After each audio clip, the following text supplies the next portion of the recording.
Iya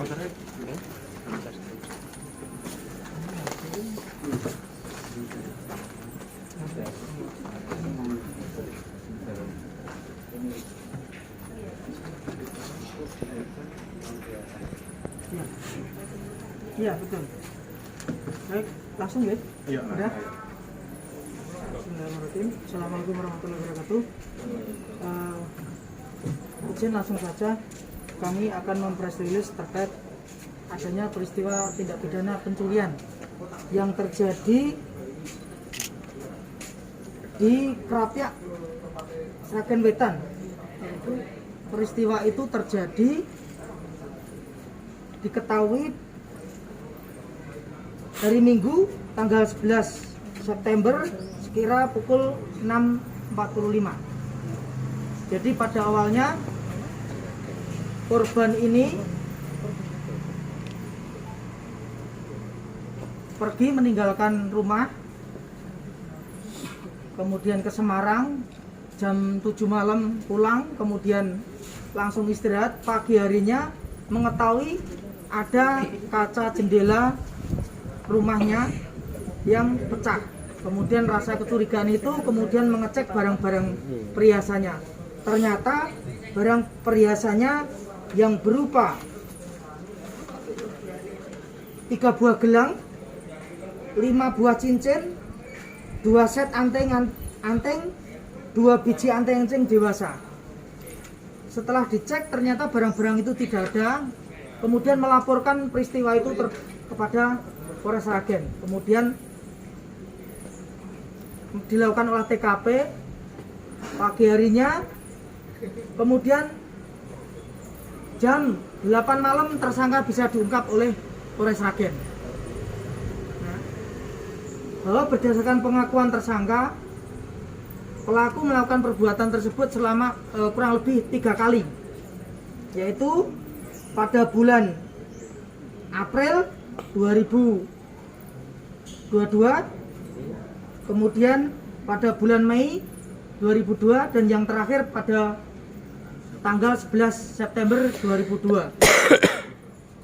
Kemudian dari hasil perbuatan tersangka, ketika sudah mengambil perbuatan pertama itu, dia mencari nomor HP di Facebook yang terkait jual beli online, yang jual beli emas tanpa surat.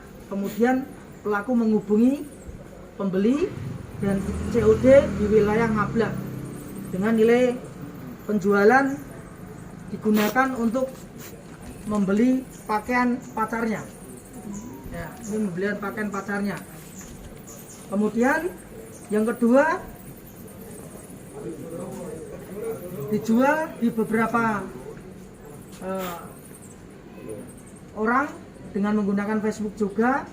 Kemudian kita lacak, bisa kita dapatkan barang bukti berupa 3 gelang. Ya, 3 gelang. Ini dijual oleh tersangka itu hanya 2.400.000. Namun oleh pembeli dijual ke pasar Sragen itu 6.400.000. Jadi batine bakul ini luar biasa. Ya. Kemudian kita bisa mengamankan dari hasil itu, dari pembelinya senilai 4 juta. Jadi total kerugian yang dialami korban kurang lebih 56 juta rupiah. Demikian yang dapat kami sampaikan. Mungkin ada tambahan pertanyaan? Itu perhiasannya itu kalau digramkan itu berapa gram ya? Karena mohon maaf, ada sebagian barang bukti yang kita lacak dari pembeli ini, kemudian oleh pembeli ini dileburkan. Jadi kita tidak bisa menilai nilai barang itu. Ada barang bukti yang sudah dileburkan oleh pembeli toko emas tersebut. Ya, termasuk cincin itu dileburkan. Ini kenapa nilainya mahal? Ini kadarnya hasil dari keterangan dari toko emas ini 80 karat. Ya, jadi nilainya memang tinggi.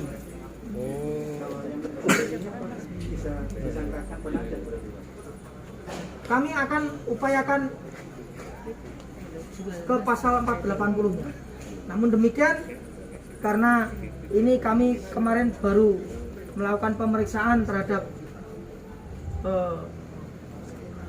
tersangka dan kami akan kenakan pasal 46. Penadahnya ada berapa Pak Haji? Ada 2. Ada 2. Ya. Orang mana dan? Ini masih dalam hal tahap pemeriksaan. Masih pemeriksaan. Jadi 2 orang nanti dikenakan 480 ya? Bisa. Jadi, tapi namun kita sesuai nanti petunjuk jaksa apakah itu ada karena ada unsur mainstreamnya, niat jahatnya atau memang ketidaktahuannya yang bersangkutan. Kami Oke. nanti akan dalami. Dan tadi 3 TKP itu satu TKP. Oh, satu TKP. 3 3 peristiwa. kali 1 TKP. Ya, diketahuinya yang paling terakhir. Yang dicuri semuanya perhiasan. Semuanya perhiasan. Jumlahnya tadi 3 buah gelang, 5 buah cincin, 2 set anting-anting, 2 biji anting-anting dewasa. Antara korban dan pelaku ini kenal. Ya, jadi antara korban dengan pelaku ini memang sebelumnya sudah kenal dan pelaku ini sudah sering main ke rumah korban karena rumah neneknya ini berdekatan dengan korban. Sering main di TKP. 3 kali pencurian itu modusnya sama, Sama. mecah jendela. Enggak. Jadi awal kecurigaan korban ini karena melihat jendela kamarnya itu pecah. Namun setelah kita lakukan pemeriksaan, dia tidak melakukan pengerusakan pada saat dia melakukan pencurian.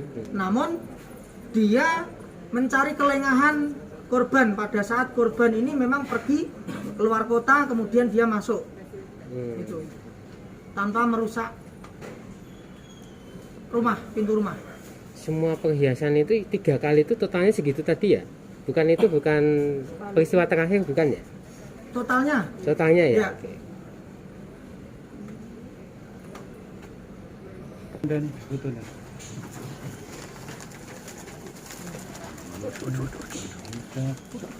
Putri, tak ketak mandek.